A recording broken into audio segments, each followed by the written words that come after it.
My Govan and Melonin, and well met indeed. I'm Arachir Galadirthan, head of the modding team behind Divide and Conquer. Welcome back to Divide and Conquer for another developer diary, as we get pretty close now to almost being the last few developer diaries before we go there.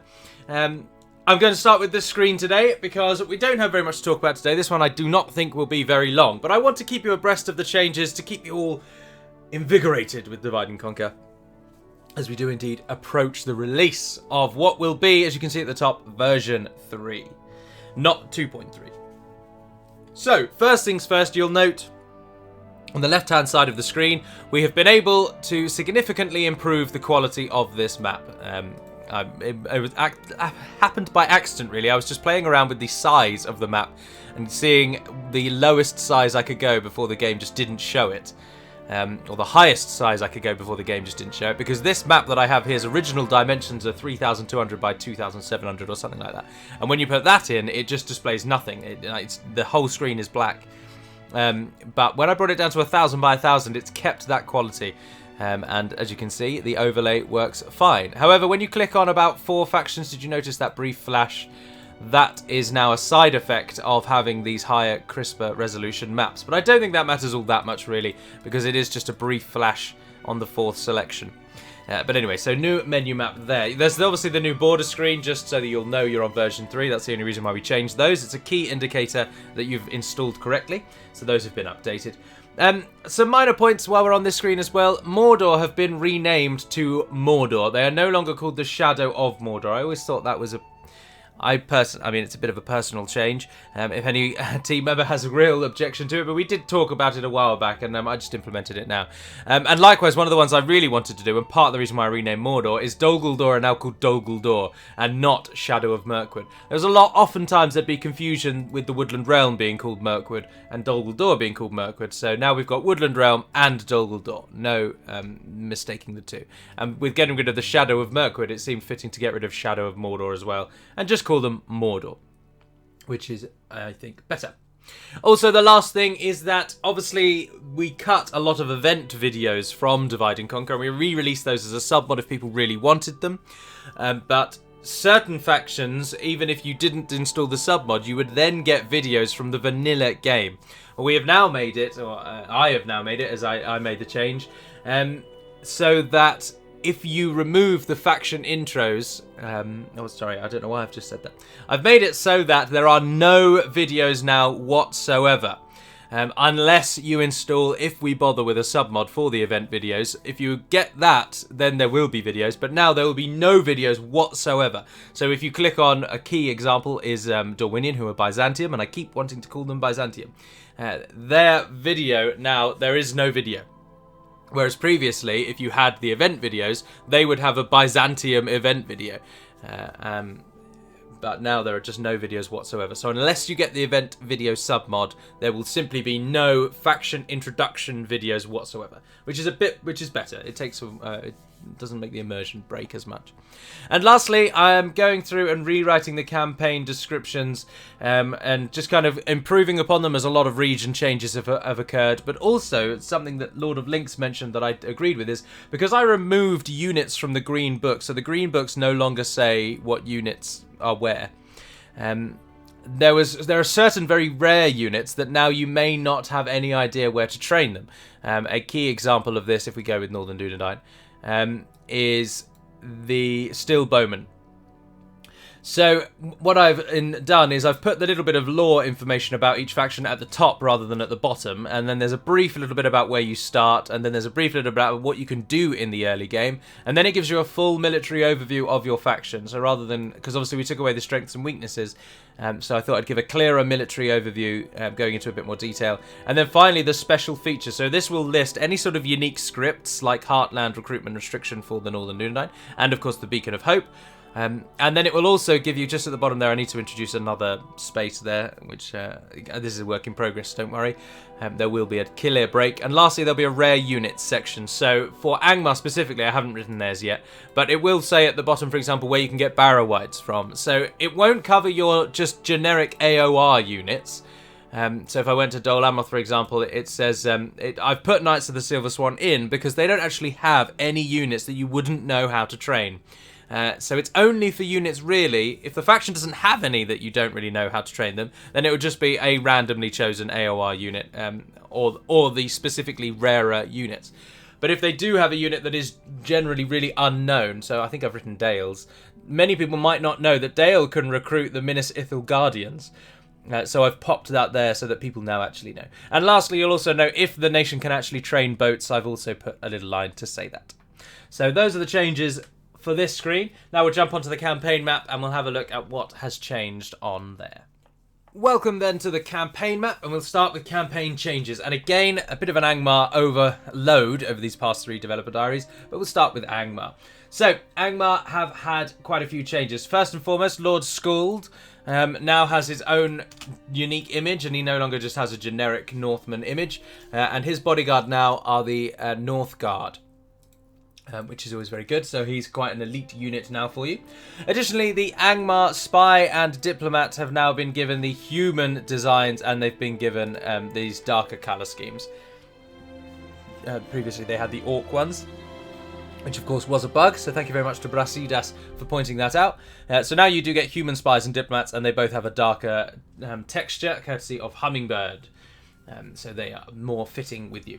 Additionally, playing as Angmar now, your victory conditions for the long game have been changed so that they are to defeat Imladris, to defeat the Northern Dunedain, and to defeat Bree in the long campaign. And now the short campaign is to defeat the Northern Dunedain only and not Bree only. Previously it was Bree, now it's the Northern Dunedain, emphasising again that war with the Northern Dunedain, which is very much central to their character. Now, when you play as Angmar as well, courtesy of RK, the Northern Dunedain have been given a boosted army. They get an additional army at game start because they were found to be way too much of a pushover. And they get an additional King's Purse bonus. Now, the King's Purse, I've described it before, but it's always useful to just cover these things every now and then. The King's Purse is the fixed income that you get here that is not susceptible to corruption or anything at all. It is always a fixed cost of that much. And so that's the indicator that we tend to use to increase or decrease the AI's abilities. The money the AI gets, sorry. Also, while I'm just on the Angmar screen, obviously we implemented Cedric's UIs, as you can see here, but there's been a couple of changes here there by myself, where I cut out things that I didn't think were that fitting and reverted them to DaC. So, for example, you'll note that that structure there is our previous building button. When I've taken the house from the old button and put it on the Cedric button.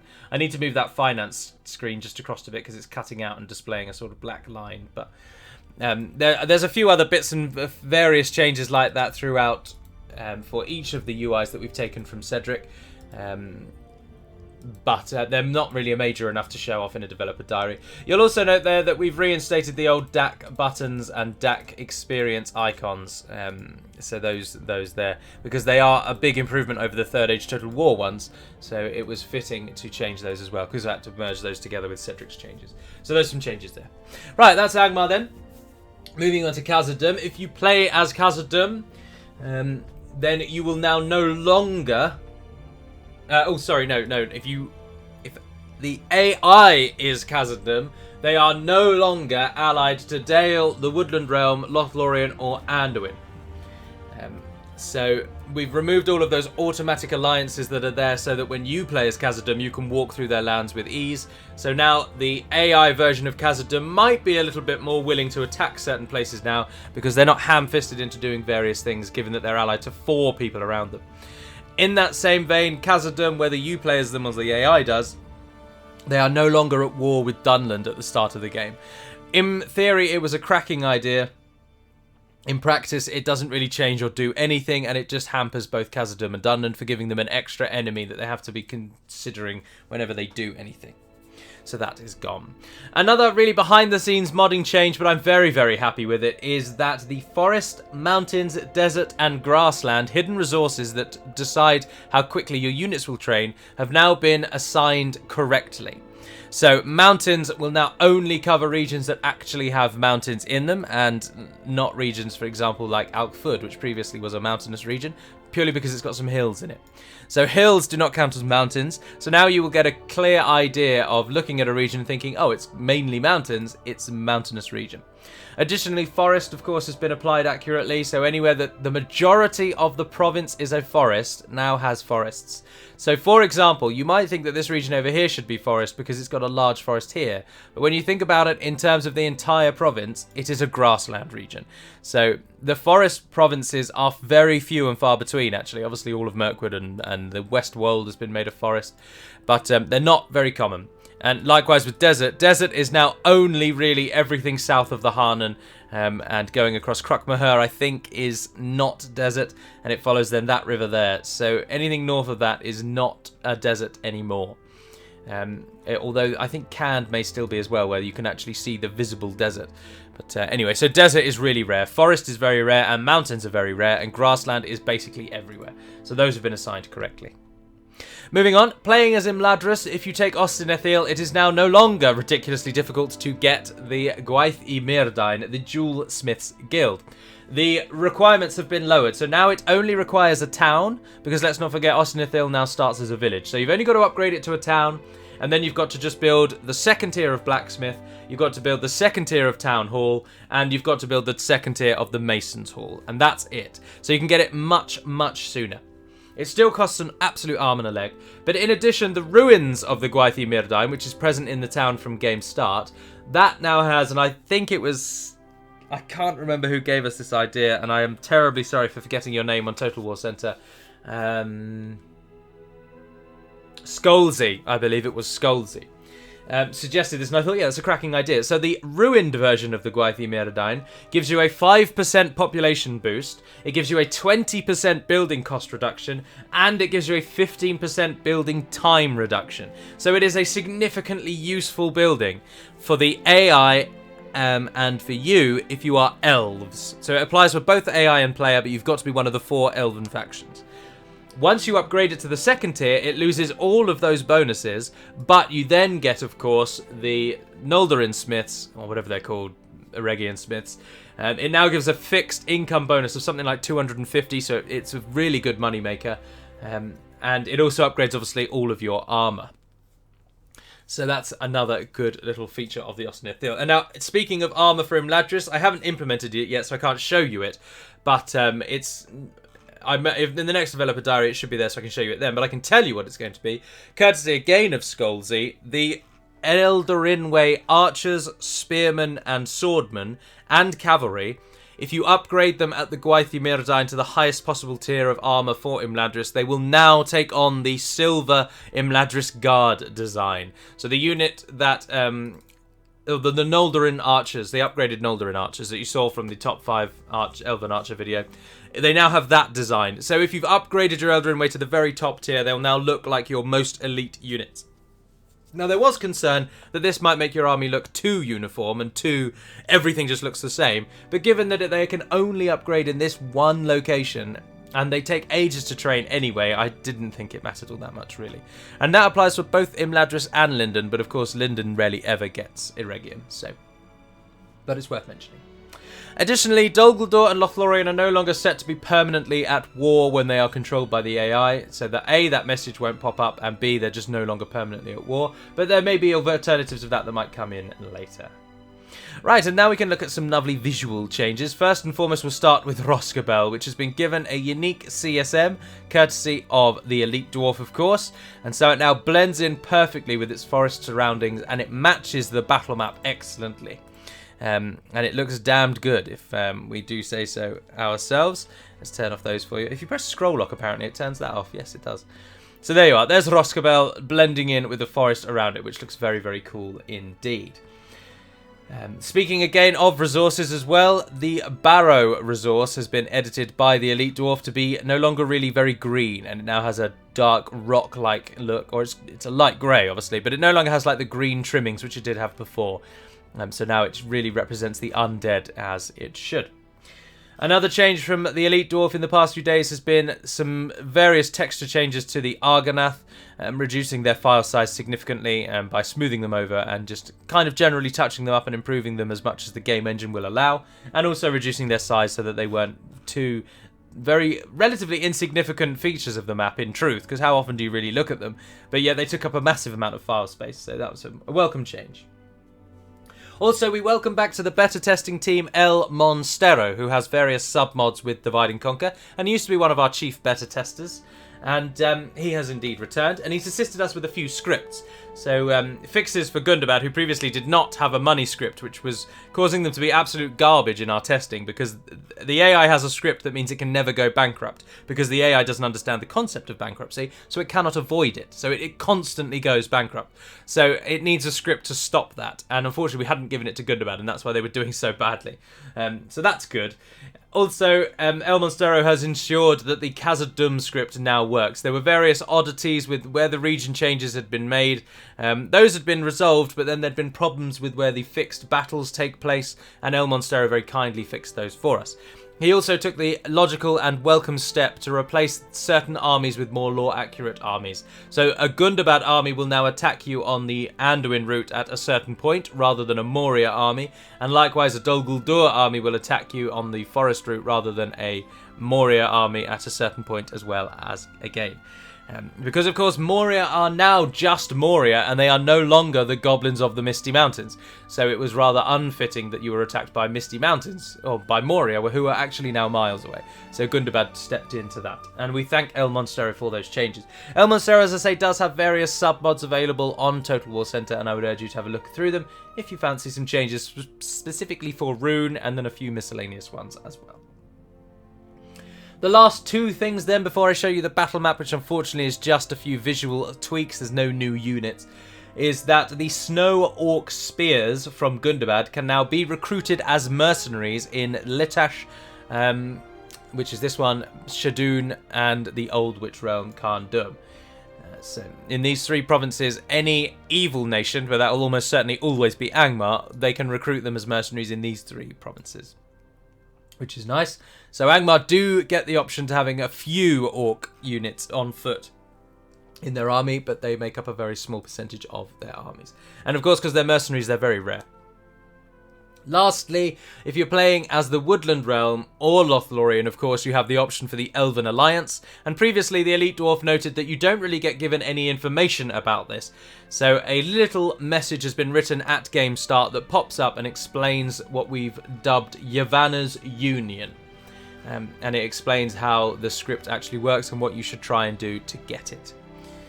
So that is that. So not too many changes for the campaign map in this one, but the Elite Dwarf has some nice cookies lined up, specifically Berserkle being one of them, for campaign strategy map models. So do stay tuned for whatever developer diary comes next. There will likely only be one more developer diary, if I'm going to go out on a limb and suggest it, before the next version is released. I can't tell you when either of those things will be, but note that we are getting down to it. So, we'll jump over now to the battle map and just see, as I say, there's only three things to cover. They're all with the Northern Dunedain, and it's just a few texture changes, but I'll show you them, and then we'll round out the video. Welcome, then, to the battle map half, and as I say, minor changes for the Northern Dunedain, and they are quite simply a changeover for the three Angmarim human units, so that they no longer bear any iconography of the Old Witch Realm. The officer might need to be adapted, I suppose, still. But you'll note that their banner carrier now has the standard and symbol of the Northern Dunedain flying on their flag. And none of them now have iron crowns adorned atop their chests. So they have no bearing resemblance whatsoever to the Old Witch Realm. And also the conscripts have been given a significant little change in that no longer do they have anything that suggests they are from Angmar, but also they now have colours that suggest they are not pure evil, and they've got more standard generic colours, as you can see, browns and greens rather than the blacks of the Angmarim archers and the Angmarim infantry, who also have it. These are the three Angmarim human units, I should say, that the Northern Dunedain can train. You can also train, of course, all of the Rhudaur units, but they already have no real affiliation with Angmar in any of their visuals, so they weren't changed at all. And I was talking about Imladris earlier, so I just wanted to show you these are the Eldarin Spearmen, of course, and they will look like these people when you upgrade them at the Gwaith y Myrdain, and that is that's the change. So the Eldarin Spearmen, there's the swordmen behind them, or archers, sorry, swordmen at the back, and then the fourth being the cavalry out over here. So there we are. And that's it for unit changes, I'm afraid. Very, very low to the ground. We really, really are getting down to it. We are genuinely just polishing a polishing update away from being done. And as I was saying about the Elite Dwarf having some goodies for you, literally, while I was loading up this battle map, I noticed a message on Discord suggesting that he's got 2 more CSMs almost ready to go. And had I waited just one more day to record this, then they would have been in. But as I say, with only 1 more developer diary, we need some content for that too. So it's alright to hold them off till then. So that's it for this one, number 17. As I say, very, very small compared to the last one, which was quite lengthy. But I do hope you're looking forward to the changes. You're getting ready to play as all of the new factions and play with all the new goodies. You'll note when we were at the very, very beginning, the icons have not yet changed, and they have been changed, but I haven't put them in the game yet, so they're not ready to go. But Mats has created our stock of icons, and we are thrilled with all of them, and I'm looking forward to showing you all of those in the next developer diary. But until we speak again, dear friends, Navairna den Pedamad Melonin, fare very well indeed, and that's what I normally say, isn't it? Farewell. And farewell.